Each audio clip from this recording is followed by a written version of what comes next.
राधे राधे दोस्तों, welcome back to my channel and सुप्रभात सभी लोगों को। तो कैसे हो आप सभी? आशा करती हूँ कि सभी बहुत प्यारे होंगे। मैं भी बहुत अच्छी हूँ। और अभी सुबह के ना 8 बज रहे हैं। मैं स्नान करके रेडी हो गई हूँ और अभी मैं जाऊँगी नीचे। तो नीचे जाने से पहले आप लोगों को आज का व्यू दिखाती हूँ। बहुत प्यारा मौसम है, बहुत मतलब इतना खूबसूरत सा पूरा मौसम हुआ है, क्योंकि 2 दिन से ना बहुत ज़्यादा तेज़ बारिश हो रही थी। और आज बारिश तो नहीं हो रही है, लेकिन मौसम बहुत प्यारा है, ठंडी ठंडी हवा चल रही है। तो मैं आ गई बालकोनी में और देखो कितना खूबसूरत सा मौसम है। और बाज़ार भी लगना शुरू हो गया है, क्योंकि आज है जितिया का पहला दिन, जो कि है नहाए खाए। तो आज बहुत सारे पकवान बनने वाले हैं सभी लोगों के घर में। अभी मैं भी जाऊंगी नीचे तो बनाऊंगी, बहुत सारा कुछ बनेगा। और आज हम लोगों का खाना साथ ही बनता है, दोनों ऊपर और नीचे दोनों का मिल करके, इसलिए थोड़ा ज़्यादा काम है। इसलिए मैं स्नान करके जल्दी जल्दी रेडी हुई और नीचे चली गई। तो राधा भी सोई हुई है, वो 1 घंटे और सोएगी, उसके बाद उठेगी। उसके बाद वो थोड़ा फ्रेश हो जाएगी तो खेलेगी कूदेगी। उसके बाद फिर मैं आ गई नीचे। नीचे आई तो सबसे पहले मैंने लाला को तैयार कर दिया, लाला की सिंगारी कर दी, उनको भोग भोजन करा दिया। उसके बाद फिर मैं लग गई अपने घर के काम में, तो खाना बनाने में। तो नीचे ना मैंने सारा कुछ तैयारी किया, नीचे ही खाना बनाया। लेकिन मैं नीचे का कुछ भी शूट नहीं कर पाई, क्योंकि अकेली थी, सब कुछ करना था इसलिए। उसके बाद फिर ऊपर आ गई मैं ये सब कुछ फ्राई करने के लिए। तो अभी मैं बना रही थी कचरी, चना दाल को भिगोया था, उसी को पीस करके। उसके बाद फिर आलू के पकौड़े बनेंगे, साथ ही कदीमा का पकौड़ा बनेगा, और ये बैगन की झुक्का बनेगा बैगन का। यहाँ पे ना मेरे घर पे ना सब झुक्का बोलते हैं, यहाँ पे झुट्टी बोलते हैं। और आप लोग क्या बोलते हो ना, मुझे कमेंट में ज़रूर बताना।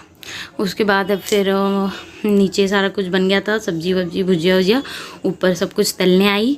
तो सारा कुछ मैंने फ्राई कर लिया अच्छे से। मैंने और मेरी चाची ने मिलकर, दोनों ने मिलकर बनाया था खाना। उसके बाद फिर हम लोग चले गए नीचे। नीचे जा कर के ही सारे लोग बैठे थे खाने के लिए, तो सब कुछ लेकर के नीचे आ गए थे। तो ये थी पकौड़ियों की प्लेट, ये मैंने बनाया था मीठा कदीमा और झिंगली, ये भिंडी का भुजिया, और इधर दाल चावल था, और एक था कच्चू का भुजिया जो कि किचन में था, मैंने उसको चढ़ा के रखा था गर्म करने के लिए। और इस वाले पन्नी में थी बड़ी पापड़। उसके बाद फिर चाची बैठ गई थी सबको खाना परोसने के लिए।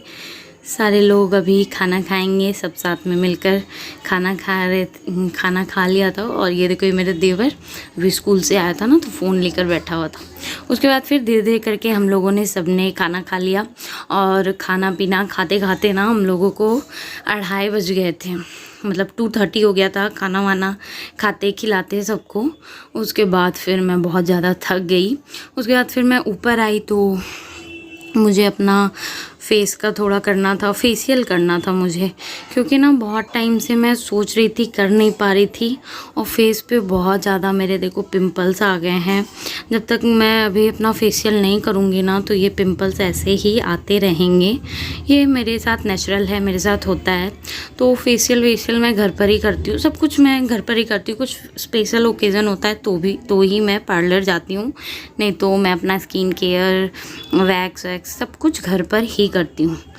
तो ये पीछे का ये जो है ना हैंगर, इसको इग्नोर करना। इसको ना हैंगर को मैंने इस दीवार से निकाल के अंदर डाल दिया, क्योंकि बाहर दीवार पे इतने इतने कपड़े लट्टे रहते थे ना, टंगे रहते, तो मुझे अच्छा नहीं लगता था। तो मैंने उस खिड़की पर हैंगर को टांग दिया, क्योंकि वो खिड़की नहीं खुलती है। अब खुलती है तो बाहर, मतलब जैसे ही खोलोगे ना तो बाहर घर बना हुआ है, तो वो खिड़की खोलने से कोई फ़ायदा भी नहीं है। तो इसलिए मैंने उस खिड़की को पैक करके हैंगर को उधर डाल दिया। और पर्दा हटाओ तो वहाँ पर मतलब कपड़े मेरे हस्बैंड के टंगे रहते हैं, और सारा कुछ सामान रखा रहता है। तो मैंने सबसे पहले ना अपना आईब्रो बना लिया, क्योंकि बहुत टाइम हो गया था, तो थोड़े थोड़े हेयर आ गए थे। जैसे ही मेरे हेयर आने शुरू होते हैं ना आईब्रो में, मैं उसे प्लकर से हटा लेती हूँ, इससे मुझे प्रॉब्लम नहीं होती। नहीं तो क्या होता है ना, एक बार में बहुत सारा हेयर आ जाएगा, उसके बाद फिर निकालो, तो वो थोड़ा मतलब मुझे आलस लगता है। इसलिए मैं जैसे ही थोड़े थोड़े हेयर आने लगते हैं तो मैं निकाल लेती हूँ। उसके बाद ना राधा को मैंने नीचे दिया हुआ था, इसलिए मुझे जल्दी जल्दी अपना फेशियल करना था। और फेशियल मैं घर के ही चीज़ों से करूँगी, क्योंकि मेरा फेशियल किट ख़त्म हो गया है। और अभी मैं सोच रही हूँ 1-2 प्रोडक्ट में कंफ्यूज हूँ कि कौन सा मंगवाऊँ, तो जल्दी ही मैं कोई अच्छा फेशियल किट मंगवा लूँगी। फ़िलहाल तो अभी मैं घर के ही प्रोडक्ट से अपना फेशियल कर लूँगी इन नेचुरल प्रोडक्ट से। ये भी अच्छा होता है, मुझे पसंद आता है। तो सबसे पहले मैंने अपना क्लींस कर लिया अपने फेस को। तो क्लिनजिंग के लिए सबसे बेस्ट होता है रॉ मिल्क, कच्चा दूध, जिसको कि आप एक कॉटन में डिप करो और अच्छे से अपने फेस को उससे क्लीन कर लो। बहुत अच्छा रिज़ल्ट देता है।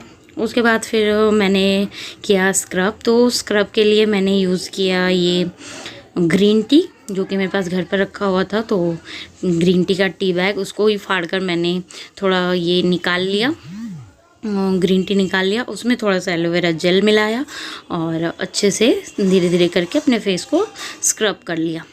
तो 5-10 मिनट तक थोड़ा धीरे धीरे हल्के हाथों से स्क्रब करना ज़रूरी होता है। ये नहीं कि तुरंत लिया, तुरंत घसा, तुरंत मुंह धो लिया, इससे स्क्रब अच्छे से नहीं होता है। तो धीरे धीरे करके मैंने स्क्रब किया। उसके बाद ना स्क्रब करते करते बीच में ही लाइट चली गई थी। मुझे बहुत गुस्सा भी आ रहा था, लेकिन फिर थोड़ी देर में तुरंत लाइट आ गई थी। उसके बाद फिर मैंने पैक बना लिया। तो इसका जो ये ग्रीन टी जो भी थोड़ा बहुत बचा था और दूध बचा था ना, तो उसी में मैंने ग्रीन टी को थोड़ी देर, जब तक स्क्रब किया तब तक फूलने के लिए छोड़ दिया। उसके बाद फिर एक कटोरी में मैंने थोड़ा दही, बेसन और उसी में ये ग्रीन टी वाला दूध डाल दिया और हल्का सा हल्दी डाल दिया। बस उसका पैक बनकर तैयार हो गया, जिसको कि मैंने अपने फेस पर लगा लिया था एकदम मोटी मोटी लेयर में। देख रहे होगे आप। उसके बाद फिर ना मेरा पार्सल आया हुआ था मीशो से। ये ईयरिंग मंगाए थे मैंने, बहुत प्यारे ऑक्सीडाइज ईयरिंग्स। तो वही पार्सल मैं ओपन किया हुआ था। तो मैंने सोचा आप लोगों को भी दिखाती हूँ। बहुत ही सस्ते में, चीप प्राइस में मुझे ये ईयरिंग्स मिले थे। सिर्फ 159 में मुझे ये 3 पेयर ऑफ ईयरिंग्स का मिल गया था। बहुत ही चीप था और इतना खूबसूरत मतलब ईयरिंग थे ना ये ऑक्सीडाइज वाले। चांद बालियाँ, झुमका नहीं था, ये बालियाँ थी। और ये पहले वाले में ना मतलब मिरर का वर्क था, दूसरे वाले में ये एलिफेंट था और तीसरे वाले में ना त्रिशूल और डमरू बना हुआ था और बीच में गणपति बप्पा भी बने हुए थे। तो बहुत ही प्यारा ये मेरा ईयरिंग का सेट था। मेरा परचेज़ था, फर्स्ट ईयरिंग परचेज़ था मेरा मीशो से। मुझे उम्मीद नहीं थी, लेकिन बहुत अच्छा इन्होंने मुझे ईयरिंग दिया और इसको मैं प्यार कर रही थी। तो देखो इसमें मेरा फेस पैक लग गया गलती से। तो फिर 10 मिनट फेस पर रखा तो थोड़ा थोड़ा ड्राई हो गया था। उसके बाद फिर मैं आकर के यहाँ फेस वॉश कर लिया अच्छे से। तो सारा पैक निकल गया फेस से और बहुत ही अच्छा रिज़ल्ट दिया इतने मुझे। अब बहुत टाइम तक ना मुझे एक्ने वैक्ने का प्रॉब्लम नहीं होगा, ये दाना वाना नहीं निकलेगा, पिंपल विंपल नहीं आएगा। और देखो नेचुरल लाइट में कितना अच्छा स्किन लग रहा है मेरा। तो ये था आज का मेरा ब्लॉग। अगर आप लोगों को वीडियो पसंद आया हो तो please like share and subscribe, और इसी तरह के और भी वीडियोस देखने के लिए जल्दी जल्दी से मेरे चैनल को सभी लोग सब्सक्राइब कर लो। फिर मिलूँगी, तब तक के लिए राधे राधे।